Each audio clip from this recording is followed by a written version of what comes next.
स्कीमीच्या under लोकांची फायली pending असलेल्यो लास्ट 5 years पासून माझी कॉलेज डिपार्टमेंट जायते फायली पेंडिंग आसा आनी लोक म्हाका दिसता हे स्किमीक रावन तेजी वाट पळोवन लोकांनी बांदपाकूय आपली घरां आपले पयशे घालून चालू केली.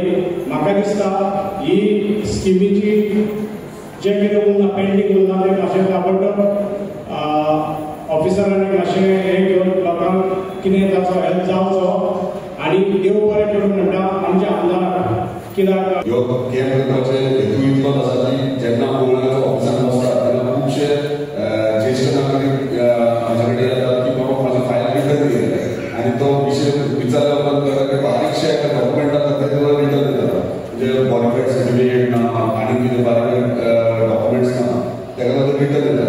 जेन्ना आमच्या मिनिस्टरा कडेन उलयलो कॅम्प घेवया आनी थंयच्यान ते प्रॉब्लम सॉल्व करपाचो प्रयत्न करता. त्या प्रमाणे सोशल वेलफेअरचे आसा ते कामां जावंक लागलेले आसा. हांवें सोमतेच म्हाजे रिटर्न फायल मॅक्सिमम जाता तितके क्लियर करपाचो प्रयत्न करतले.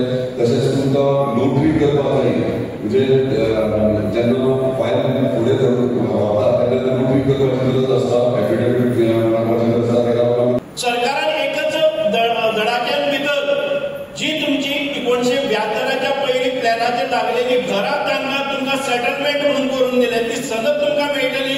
त्या घराचो दाखलो तो मागीर सरकाराच्या भितर आसूं भाटकाराच्या भितर आसूं गोमुंदानी भितर आसूं हें घर तुमचें जातलें. अधिकारान जातले पेपर आसतलो कोणी घर दुरुस्ती करता कसलेच प्रकारचे प्रक्रिया करनासतना तुमकां त्या हाजेर स्वाभिमानान स्वताचो घर म्हणून वापरपाक मेळटलें. आता तुम्ही म्हणटले 1972च्या नंतर अनेक घरां जाली पॉप्युलेशन वाढले.